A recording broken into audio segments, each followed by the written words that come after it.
নন্দিনীর বার্থডের খাওয়া দাওয়ার ভিডিও অলরেডি আমি পোস্ট করে দিয়েছি। তোমরা তো ওরকম ভিডিও দেখতেই পছন্দ করো। আর এই যে ডেকোরেশনটা তোমাদের দেখানো হয়নি, তো এত সুন্দর করে ডেকোরেশন করেছে বেলুন দিয়ে, তারপর এখানে কেক রাখার একটা জায়গা করেছে, তো সব মিলিয়ে দারুণ লাগছিল। তো এই দেখো বাড়িতে সাজানো হয়েছে, এটা কিন্তু লোক দিয়ে সাজানো নয়, নিজেরাই সাজানো হয়েছে। তো ননদিনীরা মিলে সাজিয়েছে। আর এই যে কেক কাটতে বসে গেছে, এটা একটা মিওমোর থেকে, আর এটা একজনকে হ্যান্ডমেড তৈরি করতে দেওয়া ছিল, তো সেখান থেকেই তৈরি করেছে। আমার গলাটা হয়তো তোমাদের একটু অন্যরকম লাগছে, তো প্রচণ্ড সর্দি কাশির জন্য আমার কথাগুলো একটু আটকাচ্ছে।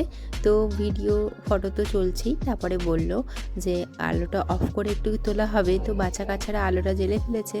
তো খুব ভালো করে জন্মদিনটা সেলিব্রেশন করেছে সবাই, তো খুবই ভালো লেগেছে। তো আমার অলরেডি একটা ভিডিও পোস্ট হয়ে গেছে জন্মদিনে কি রাত্রে খাওয়া দাওয়া হয়েছে, তো অবশ্যই তোমরা গিয়ে একবার দেখে আসো। চলো আসছি একটা নতুন ভিডিও নিয়ে, দেখা হচ্ছে।